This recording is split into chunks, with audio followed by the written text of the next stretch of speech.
My name is Randy, and I grew up in a small town in North Carolina. I saw and experienced some strange things growing up. One day when I was 10 years old in the summer of 1981, I was just walking through the neighborhood when one of my friends came running out of his house to ask me if I had seen what he called a hyena dog. I told him no, that I had never seen anything that looked like a hyena. So he went on to tell me about his dad seeing it and how it tried to kill one of their cats. I didn't think much of it until a couple weeks later when I was walking home, and I saw this ginormous hump-backed thing about 10 feet off the wood line in the woods. It sure enough was colored like hyena, but it was big. There was about 2 square acres of woods between where I was standing to my driveway. I just froze because I didn't know what I was looking at. I didn't see any legs or the head because of the underbrush, and apparently it had his head down, possibly eating something. I was not walking past this ginormous creature, and all of the sudden it just took off like a streak of lightning. As soon as it was gone, I ran as fast as I could to my house. When I got home, I told my mom and dad about it, and they said that my Uncle Fred, who lived across the street from us, had seen it, and that it had killed his white Persian cat. My Uncle Fred was a retired USMC gunnery sergeant and quite the badass. Dad said my Uncle Fred was on the warpath.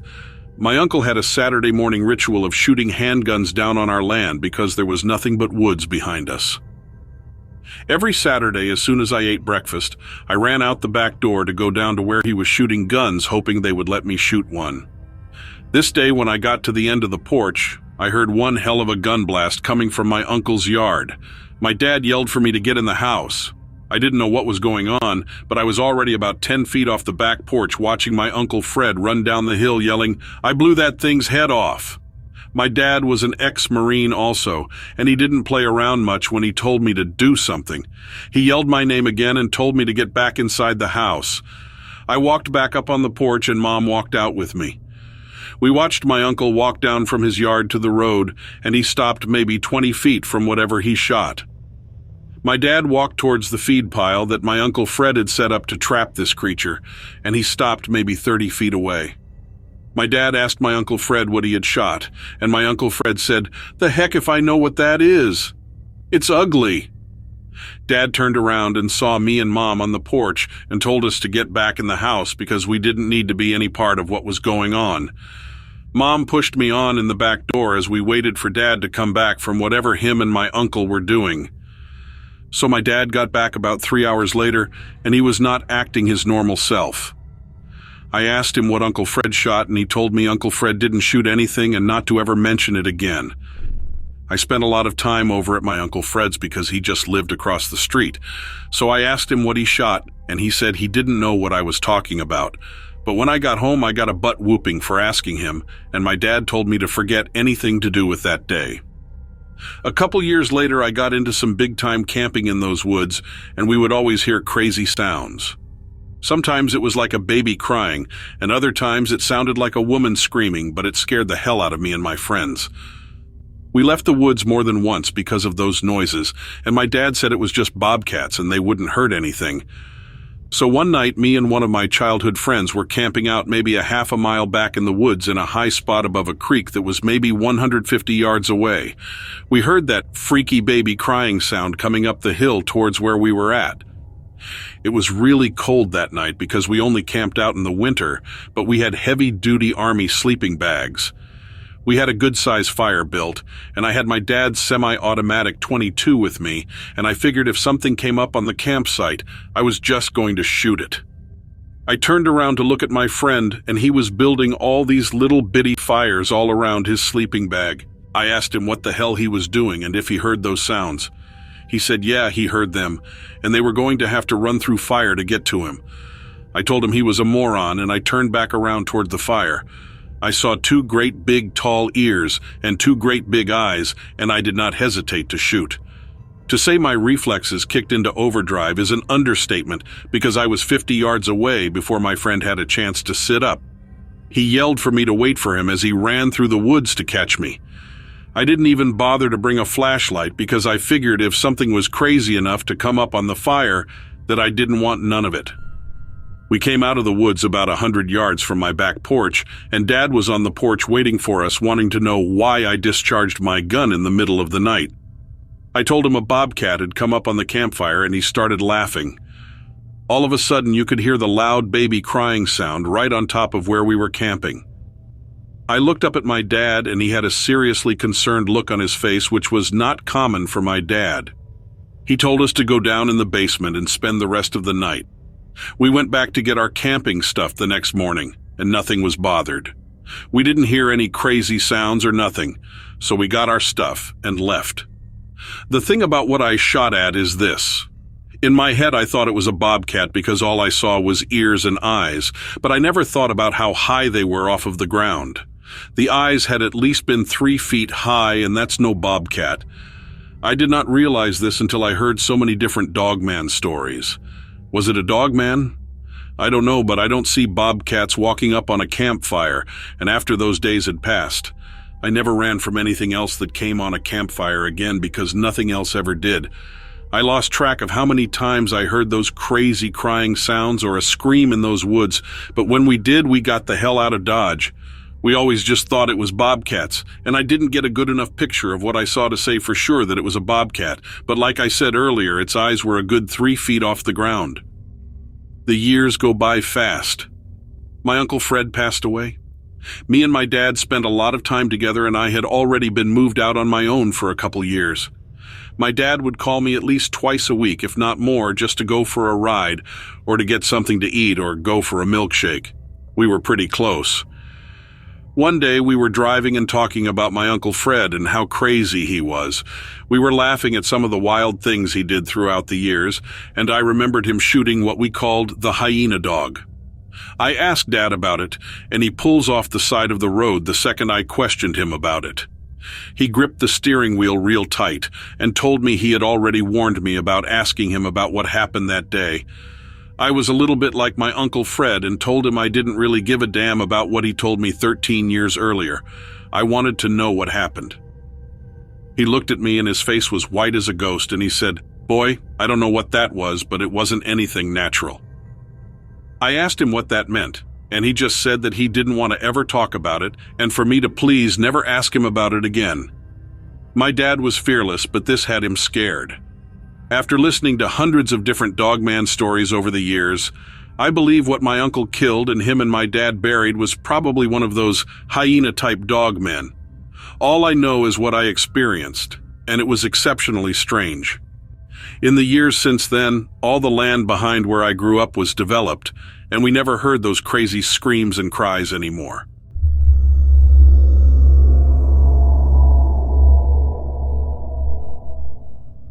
I'm about 50 years old, and I have been living in California for about 5 years now.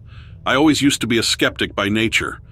I was a firm believer of science, and frankly, just listening to someone tell a paranormal story was something I couldn't bear.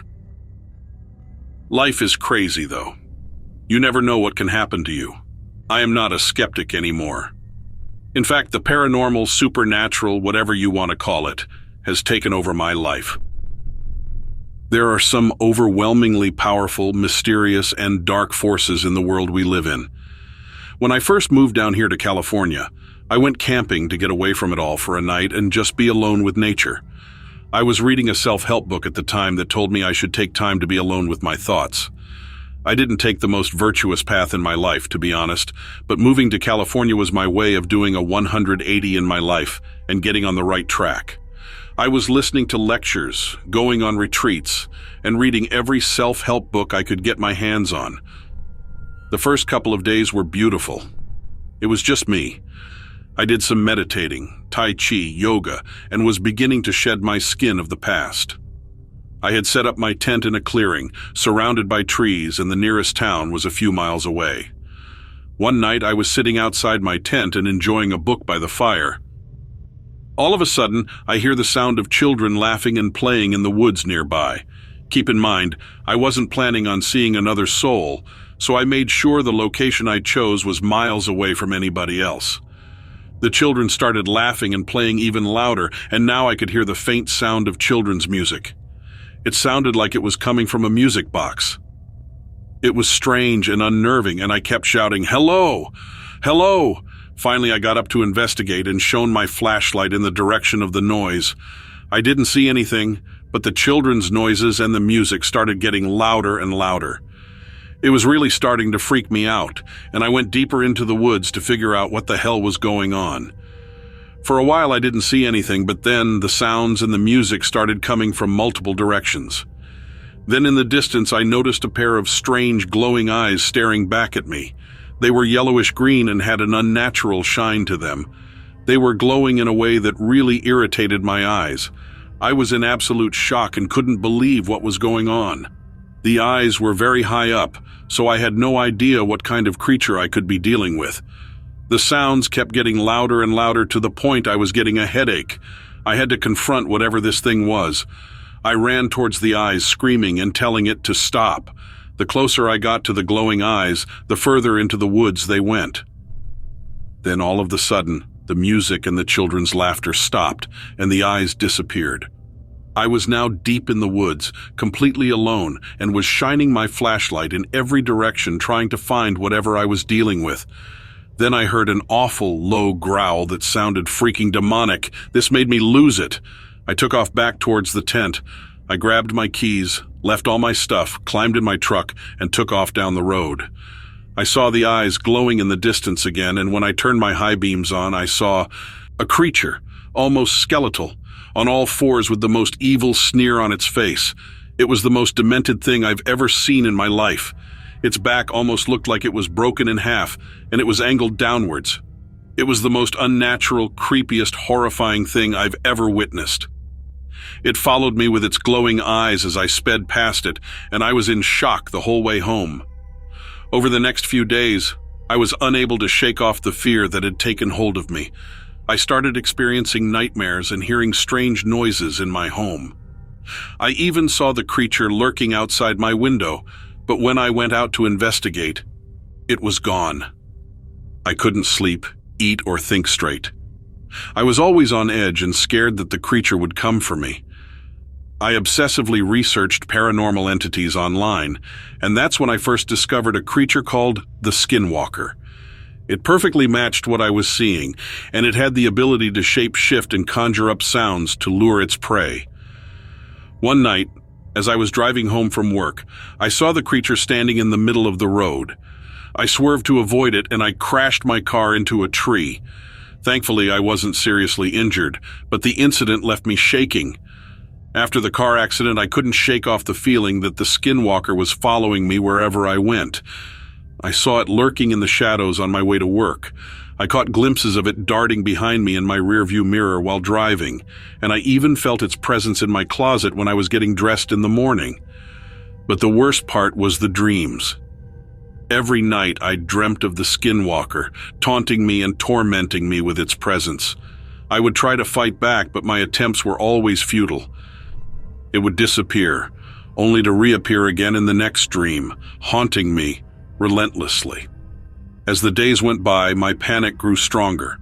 I felt like I was losing my grip on reality. I couldn't focus at work, I couldn't sleep at night, and I couldn't shake off the feeling that the skinwalker was always lurking just out of sight. I tried everything to get rid of it. I smudged my house with sage, I visited a psychic, I went to a psychiatrist, and I even sought out a shaman for help. But nothing worked. The skinwalker remained a constant presence in my life, haunting me at every turn. In the end, I realized that I had to accept that I might never be able to get rid of the skinwalker. It had become a part of me, and I had to learn to live with it. But even as I came to this realization, the panic never truly left me, and I still catch myself glancing over my shoulder, always on the lookout for that eerie, otherworldly presence.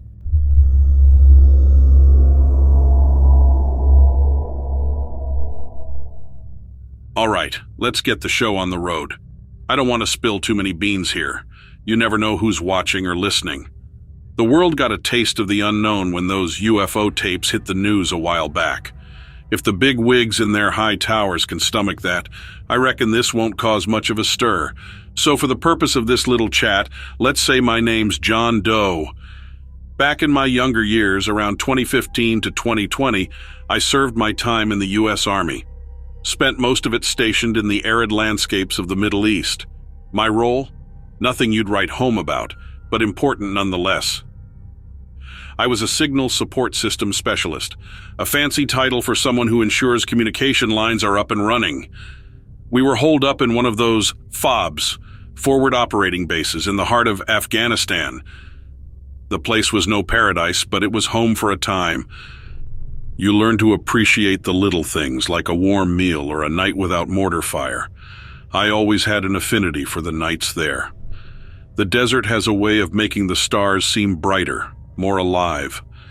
One of those nights I was on radio duty overseeing the comms. Just as the monotony was starting to set in, a crackle came through the speakers. Not unusual. The desert plays tricks on the equipment. But then it was followed by a voice. A pilot, flying a routine surveillance mission, spoke in rushed, hushed tones. He'd spotted something that didn't belong in the Afghani night sky. The initial reaction was a possible enemy aircraft. We were in a war zone after all. I reported the chatter to my commander, and within minutes the FOB was buzzing with activity. But it wasn't panic. It was more of an eerie anticipation. You see, this wasn't a conventional aircraft, according to our pilot. It was something else. I managed to catch a glimpse of the sky through the slit in our communications tent. There it was, a bright, pulsating light, unnatural, unearthly. It hung in the sky, almost mocking us with its presence. It darted around in ways that defied logic, as if the laws of physics were suggestions rather than rules. Then, as suddenly as it appeared, it shot off into the night, leaving a trail of light that lingered for a few moments before fading away. We were left in a state of stunned silence. Even the desert seemed quieter, as if holding its breath. The rest of the night was a whirlwind. System checks, radar sweeps, debriefings. The official line was an unidentified aerial phenomenon. But we knew better.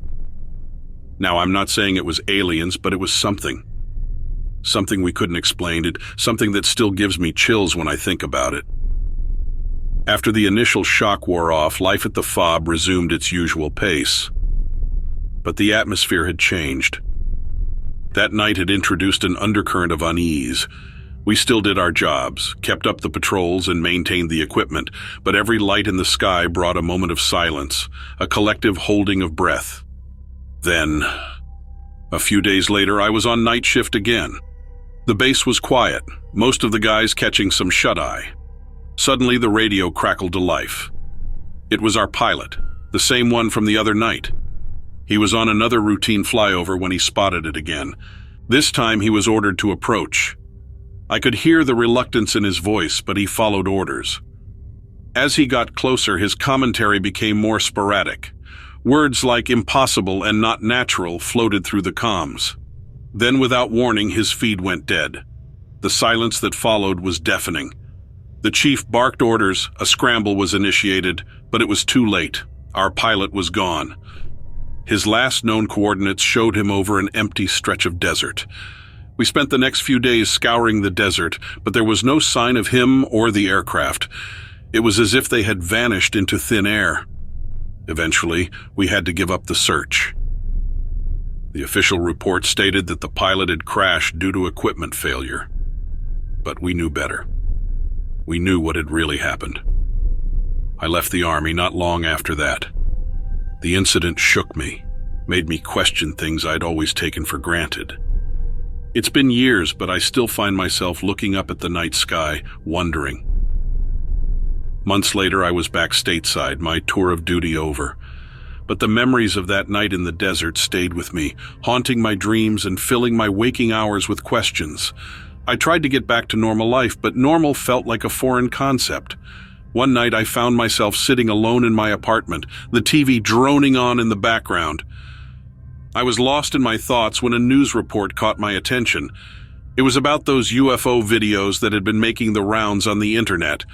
The reporter was interviewing some high-ranking official who was spewing the usual government line: weather balloons, atmospheric phenomena, you know the drill. But then, they showed one of the videos. It was grainy, taken from the cockpit of a military aircraft, but there was no mistaking what I was seeing. That same unnatural light moving in ways that defied explanation. A shiver ran down my spine. It was them. I was sure of it. From that moment on, I knew I couldn't ignore it any longer. I started researching, reaching out to others who had seen similar things. I even attended a few meetings of UFO enthusiasts, although most of them seemed more interested in conspiracy theories than actual evidence. But every now and then I'd meet someone like me, someone who had seen things they couldn't explain. We'd exchange stories, offer each other support, and try to make sense of our experiences. It was comforting in a way to know I wasn't alone. And so, I find myself here sharing my story with you. I don't know if it'll make a difference. I don't know if anyone will even believe me. But I had to get it out. It's part of my healing process, I guess.